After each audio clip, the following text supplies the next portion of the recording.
Monika, mirëmbrëma, faleminderit. Mirëmbrëma. Zonja Kryemadhi, procesi ndaj jush dhe Ilir Metës ka nisur tashmë në themel, sot. Jo, është në paraprak, s'është themel. Paraprak është ky? Jo, themel është. Themel, po, themel. Po dhe duhet, do shta mund të korrigjoj pak tanin. Po, në themel, po ke drejt. Paraprak nuk lejon gazetare. Sot ka filluar gjyqi në themel, paraprakja mbaroi me 18 mars, u dha vendim që s'kishte të bërë vaki ndonjëherë, që i la detyrë që të bëj gjykata edhe gjykim në themel, por edhe hetim njëkohësisht, pasi në dosjen e sjell nga prokuroria mungojnë dëshmitarët kyç për të cilët akuzojmë unë për veprën e korrupsionit dhe më pas në bashkëpunim me që se kam flet me i krevat me Ilir Metën. Pra, dy gjëra ka sot procesi sotshëm. Procesi sotshëm është edhe një gjë tjetër, nuk është se mungon të mamaja ime, as avokati saj, por me qënë se mamaja ime ka kërkuar gjykim të shkurtuar dhe të ndarë nga çështja, gjyqtarja kishte kapur që në deklaratën notariale, pra të prokurës që ka bërë mamaja ime, nuk ishte vendosur çështja për gjykim të shkurtuar, pra nuk e ka autorizuar që të kërkojë gjykim të shkurtuar. Ndërkohë, mamaja ime ka firmosur deklaratën, kërkesën për gjykim të shkurtuar që është dorëzuar në gjykat, por unë mendoj që ishte thjesht një sebeb për t'i pezulluar afatet Ilir Metës dhe për të ashtyrë, sepse dhe vetë prokuroria nuk ishte e gatshme me çfarë kuptuar. Kjo është më e rëndë se ka fazi sot, zonja Kryemadhi. Pezullimi i afateve të burgut do thotë që ati nuk i njihen ditët e burgut deri seancën tjetër. Pra nga sot deri në datën 11 Ilir Metës nuk i njihen këto ditë burgut. Kjo është shumë e rëndë, nuk i njihen afatet e pezullimit, pra nuk i njihen afatet e burgimit, dhe jo vetëm kjo, por edhe për raste të tjera ka qenë. Pra, se sa çfarë problemi ka? Po, nëse mungon avokatit zotit Meta, po. Por nëse mungojnë avokatët e tjerë, apo nëse mungon një pandehur tjetër, s'ka punë. Ilir Meta ishte në sallë dhe ka qenë gjithmonë në sallë. Por kjo nuk është problemi këtu. Këtu problemi qëndron tek mënyra që ne nuk kemi një proces gjyqësor që kërkojmë të vendosim drejtësi apo të faktojmë një gjë. Ne këtu kemi një as gjyq publik s'është më, sepse kjo do t'ju kthehet në gjyq publik vetë sistemi i drejtësisë.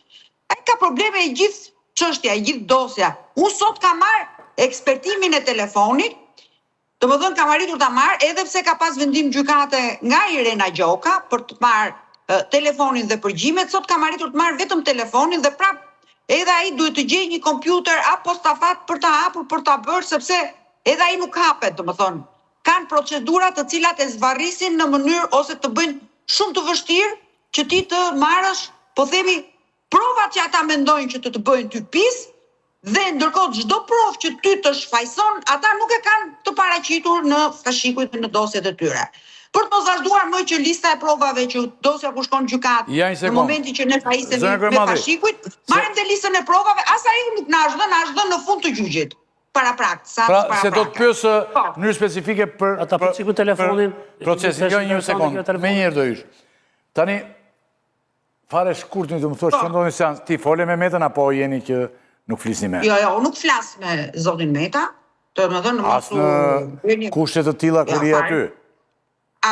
Fare, unë kam zero komunikimin me të, dhe do ta kem zero komunikimin. S'keni asnjë kontakt? Unë flas vetëm në proces gjyqësor, për të bërë mbrojtjen time.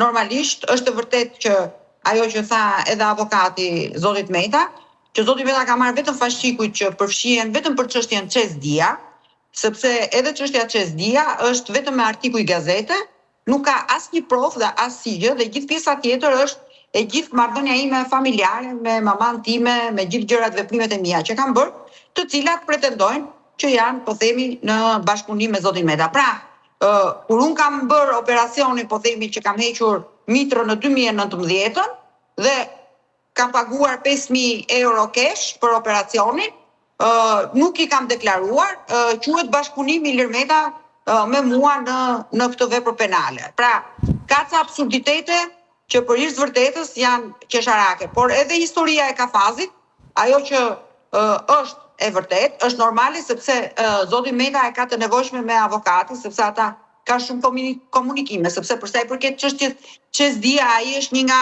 personat që disi të shdi unë gjithë çështjet e mia, problemet e mia që kam në dosje, pra kam gjithë memorien.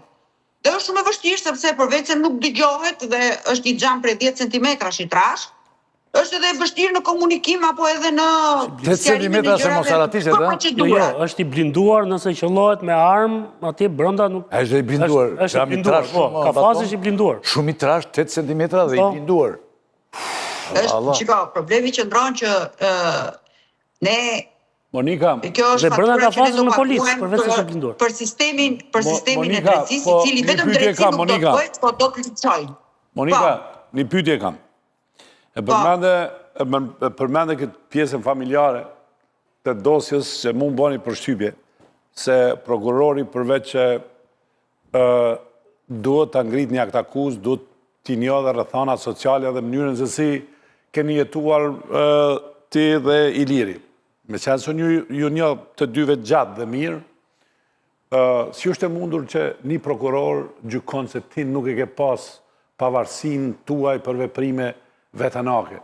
Se për gjykimin tim, nëse opinioni së paku, atë që ju nje juve, ju nje si njeri krejtësisht i pavarur për vendime edhe politike, edhe personale. Edhe personale, po. Për çështjet të cilat akuzohet. Si është e mundur që për gjëra të tilla, për operacione ose për gjëra të tilla, ju lidhen bashkë me Ilirin se kjo s'ka kuptim pastaj edhe si narracion, si rrëfim. Çështja që të jemi të sinqertë. Çështja ka filluar që në shkurt të 2018-s dhe po ta shikoni është historia kur fillon ndërtimi i SPAK-ut.